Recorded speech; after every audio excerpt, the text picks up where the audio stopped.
Fiston revient en autobus. Il est déjà marabout. Je sais pas de quoi a eu l'air sa journée, mais dehors il fait beau. Et je sais qu'à l'école il sort peu. Alors je lui propose d'aller se balancer. Je suis consciente que j'ai aucune énergie, mais je veux lui faire plaisir. Et surtout, j'essaie d'être stratégique. J'utilise le fait qu'il y a déjà ses orteils, ses souliers, son manteau, sa tuque. Je sais, je suis brillante. On reste dehors, on se balance un peu, mais il n'y a rien à faire. Ça ne lui plaît pas. C'est la crise. Il pleure super fort. Ça me fait sentir mal d'être gênée du bruit de mon enfant dans ma propre cour et j'essaie vraiment de défaire ça, mais c'est pas facile. Alors on rentre. Au moins à l'intérieur, il peut y vivre ses émotions en sécurité et moi aussi. Je lui enlève ses orteils, ses bas, ses pantalons. Je lui mets les émissions sur la tablette et je reste dans le lit en silence, pendant que je suis secouée parce qu'il est agenouillé en train de se fracasser la tête de son poing. Il essaie de s'autoréguler de la seule manière qui lui convienne, en se faisant mal à la tête, en hurlant sa peine et sa détresse. Et malgré le fait que j'ai mal au cœur, que j'ai envie de vomir, que j'ai les oreilles qui bourdonnent, que je suis juste plus capable des soubresauts du lit, j'essaie de m'autoréguler moi-même pour qu'il ne soit pas le seul à devoir le vivre. Comme je sais pas comment aider, je peux au moins essayer d'accompagner. Est-ce que c'est digne? Est-ce que c'est digne d'une bonne mère? Je sais pas. Mais je me dis que cette fois-là, c'est le choix que je veux faire. C'est pas toujours ce choix-là que je suis capable de faire. Des fois, le laisser seul quand je sens mon débordement intérieur arriver, c'est la meilleure décision pour nous deux. Cette fois-ci, Fiston s'autorégule plutôt vite, à ma grande surprise. Il commence à sourire et à jouer. J'ai envie de quitter les lieux.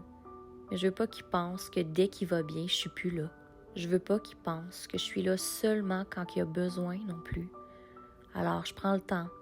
J'écoute un peu les vidéos avec lui, on chante des comptines, on fait des câlins. Puis je lui laisse de l'espace parce qu'au final, il a l'air fatigué.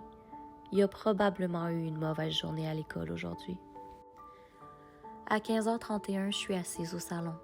Je bois de l'eau pétillante au pamplemousse et je mange des kiwis. Je réfléchis. Est-ce que Fiston couvre encore quelque chose? Une infection, un virus, une maladie? Est-ce qu'il y a mal quelque part?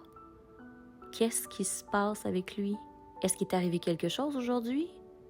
Est-ce que c'était le soleil qui brille trop fort? Est-ce que c'était un stimuli quelconque que moi, je ne saisis pas? Je comprends que la vie est pleine de mystères, mais ne pas comprendre ton enfant, c'est absolument déchirant. À vous tous, chers parents, qui tentez tous les jours de comprendre votre enfant atteint de limites, je vous lève mon chapeau. Je partage votre poids. Vous n'êtes pas seul. Vous avez toute mon admiration, même si ça vaut pas grand-chose. À 16h31, j'ai finalement donné mes kiwis à mon fils. Le nourrir à la cuillère dans son lit, c'est un privilège qu'il adore. Est-ce que c'est moi qui le traite en bébé, qui continue à trop le gâter? Anyway, c'est pas à ça que ça sert une mère, à être réconfortante. On joue, on rit, puis je le laisse de nouveau à sa tranquillité pour venir chercher la mienne. Mais il se désorganise rapidement. Il vient me voir et la crise recommence de plus belle. Et je suis si fatiguée. Je ne sais plus comment trouver la force de me lever pour l'accompagner encore. Je me sens complètement découragée. Alors je vais dans la chambre de mon fils pour donner un semblant de réconfort. Peut-être un réconfort forcé, un réconfort qui me coûte, mais un réconfort quand même. Ça a de la valeur quand même. Alors j'utilise ma voix la plus douce, la plus chaleureuse, et je le console, je le plains, mais je reste effacée, parce que je veux m'en aller, car je me sens incapable de faire face à la violence d'une autre crise.